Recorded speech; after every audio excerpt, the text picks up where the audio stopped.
Hello there. It is August 1st, 2020, 3:27 in the afternoon. Um, uh, Changing, as I said in the last video, a little bit of what I'm going to be talking about, trying to expand that a little bit. Um, and today will be the first video about that. But first, just a little bit of a progress report. I've finished rewriting um, the opening part, the first part of the fast fading light, and I have also made some notes for the second part of the fast fading light and the rest of part 4 of Under the Dark of the Moon, and I'll talk about them in another video. Um, so got a little bit tough going this week. It was kind of a stressful week. It's been a stressful couple of months since this whole goddamn lockdown started. My depression and anxiety have been going crazy, but we're finding a way to deal with it. And still moving forward. So there we go. What I want to talk about today is tools. Starting on my writing tools. What do I use, and how did I move along in those tools? As I've mentioned in the past, I write everything out by hand. Give me a pen and a notebook, and I'm fine. For some reason, I think better when I'm holding a pen than when I'm sitting at my keyboard. So it's just easier for me, and that's something that you should keep in mind. Do what's best for you. If you think better typing right into the keyboard, knock yourself out. This works for me though. For the longest time, I never really thought about the pens I used. I always just used the old big pens. Pull the top off, stick it on the end, and write the clear plastic bodies. You know, 20 for $1. These were the old days, guys. And they were fine. They worked for me. Then one day, I don't remember exactly when, I was walking home, I forget where I was coming from, maybe the library, and I saw on the ground a cross pen. I picked it up and looked at it and said, hey, this is nice. And like I said, it was on the sidewalk, so, obviously somebody dropped it and lost it. Bummer. So I started using, at that point, cross pens, and for the longest time, I only wrote with cross pens. Now, this is the last cross pen I ever used. Not that there's anything wrong with cross pens. I still like cross pens, but my taste in pens have evolved. So, cross pens. I used these for a while. It was really very good, really very nice. I was always careful with my pens. This one looks kind of beat up. It has a dent on the side. I don't even know where that dent came from, to be honest with you. I certainly wouldn't have done it, but so cross pens, twist to extend, not medium, fine point black ink. I always write fine point black ink. The fine point is necessary because I have such horrible handwriting. It's easier for me to read with a fine point. And as for the black ink, sometimes, depending on how dark the blue is, I have trouble reading blue ink and seeing blue ink. But I don't have a problem with black, so I just always use black ink. So I wrote with this for the longest time. Then I moved to gel pens, gel ink, retractables. I use these, various manufacturers of these. This is Uniball. I've used Pilot also, and we'll get to how much I've grown to like Pilot. I've used a lot of Pilot gel ink pens. Again, fine point black ink. I love them. I still use one of these in red when I edit. I have a Pilot in red over by my other chair that I use for editing. I also will use this, which is a Pentel red for editing. I'm old school when it comes to editing, but that's another video. So I wrote with these for a long while. Then I decided, hey, I'm going to move back from gelling to regular ink. Still retractable, regular ink pen. Retractable. This one's kind of, don't know exactly what's wrong with it, but this one got kind of gummed up a bit. But it's still a good pen. I suppose I could just get it cleaned out, and get a new fill into it, and use this. But my tastes have evolved further. This is what I used for the last, I want to say, up to about 2.5 years ago, more or less 2.5 years ago. Then something was brought to my attention, something I'd never thought about. A friend of mine at work, who was also a writer, she uses a fountain pen. I'd never thought about using it. I've heard of, I knew about fountain pens, and I always thought, it's getting ink back into these things. It's going to be tricky, and I really don't want to have to play with, getting ink into it and all that. But then she told me that the one that she had uses ink cartridges.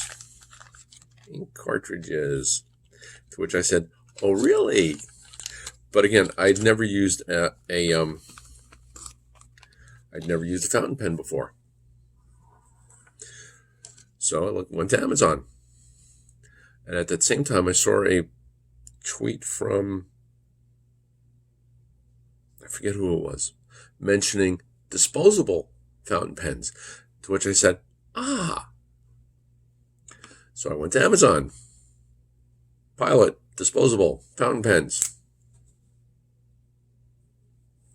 Now, you can say what you want about disposable fountain pens. These are actually very good. I keep one in my jeans that I carry with me, and this one I keep at my desk in case I'm here in my notebook and the pen I regularly use is over by my other chair and I need something to write. Excuse me. Excuse me.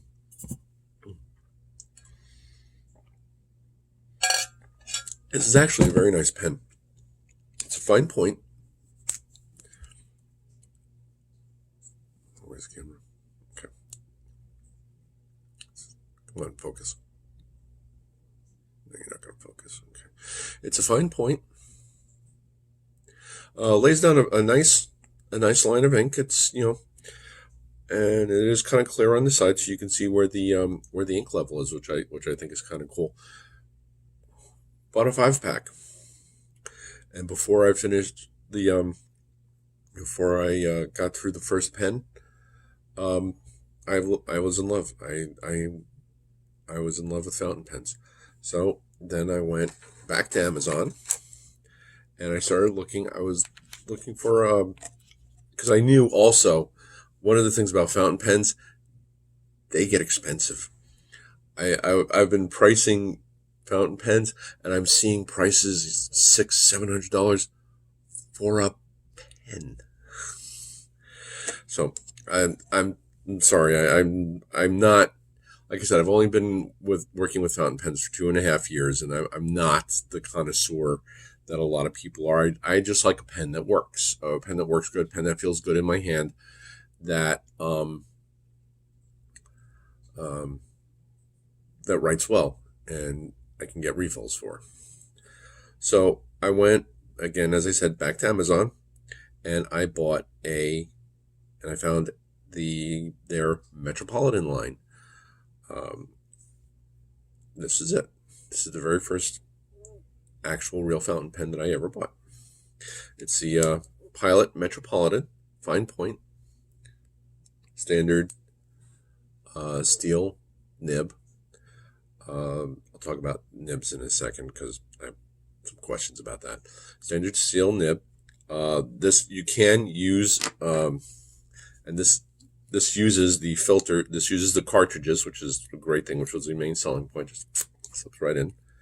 Give the bottle a little squeeze to get the ink flow going, and you're good to go. So I bought So this is the first one. This is the one. I still go back to this one. I also have one in silver.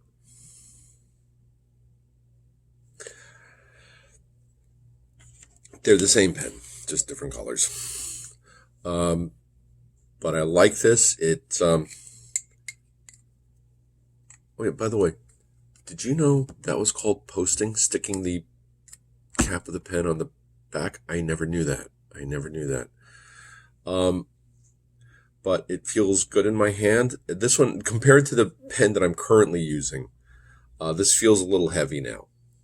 Not unbearably so, not something that I would not get used to again when I go back to using this one, or if I change when I change pens, because I do plan on buying one more. Probably get it for Christmas. But there's no ink in this right now, so I can't write. With it. I'm not going to put a cartridge in just for one video. This pen, I really love. I really love this pen. Like I said, it feels good in my hand. Lays down a nice line of ink, and I love it. I love it. So, like I said, I've got two of these one in black and one in silver. Now, thing about pens. There was a point when I was in college where I would buy a pen just because it looked good, because it looked cool. Not because I needed it, not because it did anything special. I bought a pen. I would buy pens because they looked cool. And that's why I bought the pen that I currently am using. It's also a Pilot. It's a Pilot Pereira. This is, as you can see, it's clear. Right up to what's called the section here. Can't really see the reflection, but this is clear also. You can see the ink flow all the way down in there, and you can see the ink cartridge. Now again, they do make converters, as they're called, for both of these. A little thing like this where you stick it in the bottle of glue, you turn the little top, and it sucks up. Yeah. My fear is I will spill the ink. And yeah, so I'll stay with the cartridges. Thank you. The cartridges are not bad. They come the standard Pilot cartridges. They come in a box of 12. Amazon has like a 2-pack for like $10. And considering that one cartridge, if I write every day, one cartridge lasts me about a week and a half to 2 weeks. So, yeah, that's most of the year right there. Excuse me, I'm having a little bit of a landslide over there. So that's what I'm currently using. It's plastic, and it's very lightweight. It's a little short. It's a little shorter than the Metropolitan. It's a little shorter than the Metropolitan. Not much. I don't really notice the shorter size, especially when I have it posted like this. When I have it posted like this, and I'm holding it in my hand, and I'm writing. And yeah, I have the pen down here. I'm demonstrating me writing with the camera up here. It's stupid. And when I hold it in my hand, it feels very nice. So there's that, and that's what I'm currently using. I do, like I said, want to pick up one more pen. The Pilots cost me about $20. This cost me $35. I want to move. I want one more in about the same price range, and that's probably going to be it for now. Because collecting fountain pens can be very, very expensive, as I said. But that's the thing. This is what works. Again, this is what works for me. I like writing out by hand. I like using notebooks, and that is the one thing I had to adjust a little bit when I started using fountain pens, because you you have to be careful the paper that you use. If you use paper that's too thin or is very like coarse feel to it, it's just going to suck that ink right up. So I've found some notebooks that have thicker paper, and I use spiral bound notebooks, 3 or 5 subject spiral bound notebooks. That's what I use for writing. And again, they work. That's what I do. That's what works for me. I can pull the pages out if I need to. And God knows I've been doing that a lot this last week. If you've seen a post that I put up on Facebook and social media, there was one point where I mentioned I was awake at 1:45 in the morning, and when I should have been sleeping, I was rewriting the same paragraph 5 times. So so I just write everything out right now on regular spiral bound notebooks, and those are my tools. And things like water, lots of water, and lots of coffee, and time. And those are my tools. That's what I work with. And so that's gonna be it for now, guys. Just a little discussion of my tools. I'm going to do the next one after this. I'm probably going to talk about the notes that I made for the fast fading light and under the dark of the moon, and my general theory on plotting, and we'll move on from there. We'll see how it goes. Again, I'm going to try and keep doing these regularly, but if more than a week goes by without one, don't worry, I'll be back. All the my social media links are down below, as well as links to my website where you can find the links to the books. They are all available on Amazon, Smashwords, and through Smashwords they're available in Barnes & Noble and a whole range of other places. Ebooks and print on demand through Amazon. If you do buy one of the books, please go back and leave me a review, either on Amazon or Goodreads, wherever. Good, bad, or indifferent, I don't care. Just tell me what you think, and every little bit helps. And yeah, just to remember, we are each of us the hero of our own stories and the villain of someone else's. See you next time, guys. Bye.